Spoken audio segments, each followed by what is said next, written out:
नमस्कार दोस्तों, आप सभी का एक बार फिर से स्वागत है हमारे YouTube चैनल क्रीपी नाइट्स पर। दोस्तों, आज मैं आप सभी के लिए एक बार फिर से लेकर आया हूँ खौफनाक वेंडिगो की डरावनी कहानी। आई होप दोस्तों आप सभी को ये हॉरर स्टोरी पसंद आएगी। लेकिन दोस्तों, कहानी शुरू करने से पहले आप सभी से एक रिक्वेस्ट है, इस वीडियो को आप अपने तमाम दोस्तों में शेयर करें और कहानी को अंत तक पूरा सुनें। और दोस्तों, अगर आपके पास भी कोई हॉरर स्टोरी है तो हमारे साथ शेयर करें। तो चलिए दोस्तों, बढ़ते हैं आज की कहानी की ओर।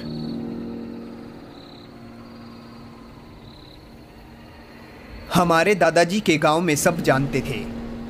उनके गांव सरहद के बाहर घना जंगल था। वहाँ वेंडिगो का आतंक था।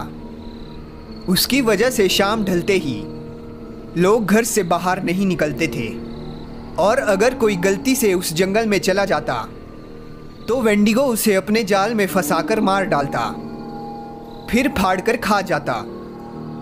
गांव के हर घर से किसी ना किसी को उसने अपना शिकार बनाया ही था। सारे गांव वाले उसके खौफ से घबराए हुए थे, क्योंकि वेंडिगो हमेशा आसानी से सबका शिकार कर लेता।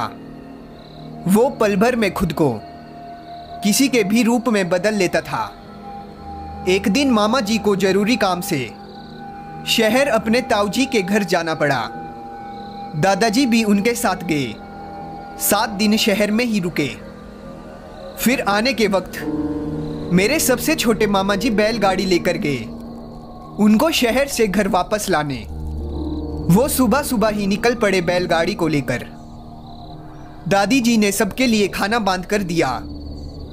3 घंटे में शहर आता था और उतने ही घंटे वापस गांव आने में लग जाते। छोटे मामा चले गए घर से 6 बजे और सुबह 9 बजे शहर पहुंचे। दादाजी और बड़े मामा जी को लेकर फिर घर के लिए निकल पड़े। आते वक्त अचानक बादल घिर आए। बहुत तेज बरसात शुरू हो गई। भारी दोपहरी में अंधेरा छा गया। दादाजी ने कहा, अरे बच्चों सुनो, बरसात में बैलों को तकलीफ होगी और हम सब भीग जाएंगे। इससे अच्छा हम कहीं रुककर खाना खा लेते हैं, फिर तब तक बरसात भी रुक जाएगी, तब चलेंगे अपने घर। सबको दादाजी की बात जच गई। उन्होंने जंगल में ही एक चट्टान के नीचे जगह देखकर बैलों को वहीं बांध दिया, जहां काफी हरी हरी घास थी बैलों के खाने के लिए। वहीं सब गमछा जमीन पर बिछाकर बैठ गए, साथ लाया खाना और पानी लेकर। सबने खा पीकर थोड़ा आराम किया। तब तक बरसात बहुत ही कम छिटपुट हो गई। फिर उन्होंने बैलों को गाड़ी से जोत दिया और अपने खाना पानी के बर्तन समेटकर वापस अपने गांव की तरफ चल दिए। रास्ते में काफी पानी भर गया था। कीचड़ भी काफी हो रहा था, जिस वजह से बेचारे बैलों को काफी दिक्कत हो रही थी चलने में। बहुत ही धीमी गति से चलते हुए बैल गांव की तरफ बढ़ रहे थे। फिर दादाजी बोले, आज का पूरा दिन बर्बाद हो गया इस बरसात के चक्कर में। दोनों मामा जी ने हामी भरी। शाम होने लगी थी और बादलों की वजह से अंधेरा भी काफी हो चला था। अपना गांव दूर से नजर आने लगा। छोटे मामा जी ने खुशी से कहा, वो देखो हमारा गांव बस थोड़ी ही दूर है। लगभग अंधेरा होने वाला था। वो लोग आपस में बातें ही कर रहे थे कि अचानक उनके एक बैल ने जोर जोर से रांभना शुरू कर दिया और आगे चलना बंद कर दिया। दादाजी ने नीचे उतरकर देखा तो चकरा गए। उस बैल को एक बड़े और मोटे से अजगर ने अपनी गिरफ्त में लेकर जकड़ा हुआ था। बैल से लिपटा हुआ उसका दम घोटने की कोशिश कर रहा था।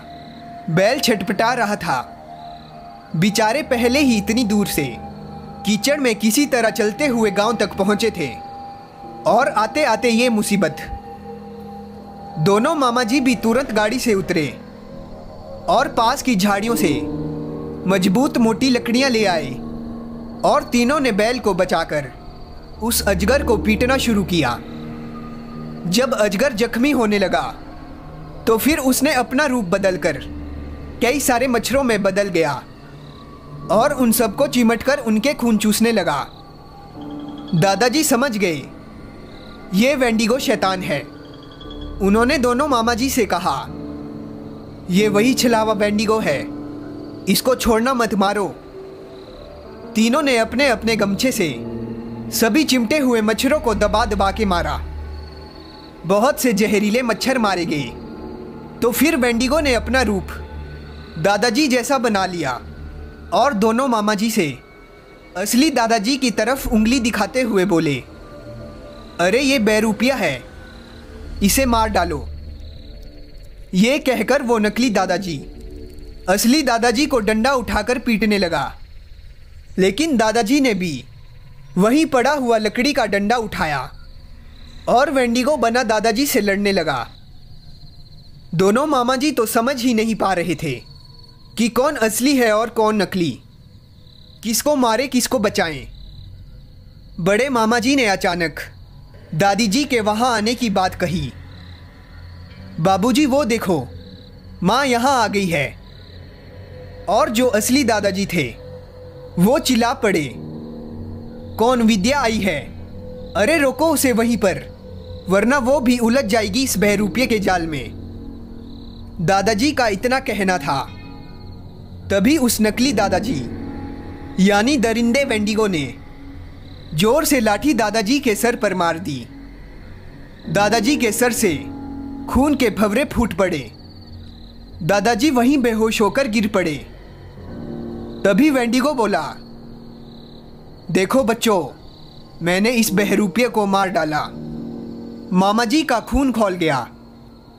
दोनों भाइयों ने मिलकर वो डंडे बरसाए कि उस नकली दादाजी बने वेंडिगो को वहां से दुम दुबाकर भाग जाना पड़ा।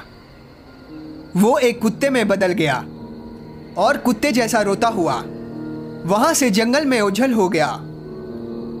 मामा जी ने तुरंत दादाजी के सर पर गमछा बांधकर बहुत खून को रोकते हुए उन्हें उठाकर बैलगाड़ी में डाला और उनको सहारा देते हुए बैठ गए।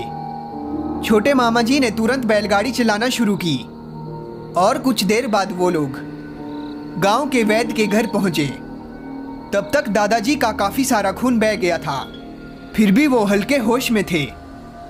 वैद्य जी ने तुरंत उनके घाव को साफ करके और उनको कुछ गोलियां उसी वक्त खिलाई और कुछ घर पर दवा देने को कहकर बोले, कल सुबह मैं खुद आपके घर आ जाऊंगा इनकी तबीयत जानने के लिए। जब वो सब घर पहुंचे तो ये सब जानकर घर में कोहराम मच गया। वो तीनों साथ थे और चालाकी और सूझबूझ से सब काम किया, इसलिए आज भी जिंदा है। वरना वेंडिगो उस रात उन तीनों के साथ साथ 2 बैलों का भी अपना शिकार बना लेता। 2 दिन बाद दादाजी की तबीयत में सुधार आया। सारे गांव वालों ने उनकी सूझबूझ की प्रशंसा की। आज भी वेंडिगो घने जंगलों में पाए जाते हैं, लेकिन रूप बदलने में माहिर होने की वजह से वो हमेशा बच जाते हैं। होशियारी सब में होती है, बस वक्त पर जहन काम करना चाहिए। ताकत से ज़्यादा युक्ति से अपने दुश्मन पर वार करना चाहिए। तो दोस्तों, ये थी हमारी आज की कहानी। दोस्तों, आपको ये हॉरर स्टोरी कैसी लगी ये हमें कमेंट करके ज़रूर बताएं। और अगर आप और भी ऐसी डरावनी कहानियाँ सुनना चाहते हैं तो हमारे चैनल को सब्सक्राइब करें और बेल आइकन को ऑल पर सेलेक्ट कर लें। और दोस्तों, अगर आपके पास भी कोई हॉरर स्टोरी है और आप चाहते हैं कि मैं आपकी स्टोरी को अपनी आवाज़ दूं, तो आप हमें अपनी कहानी इंस्टा या ईमेल्स के द्वारा भेज सकते हैं।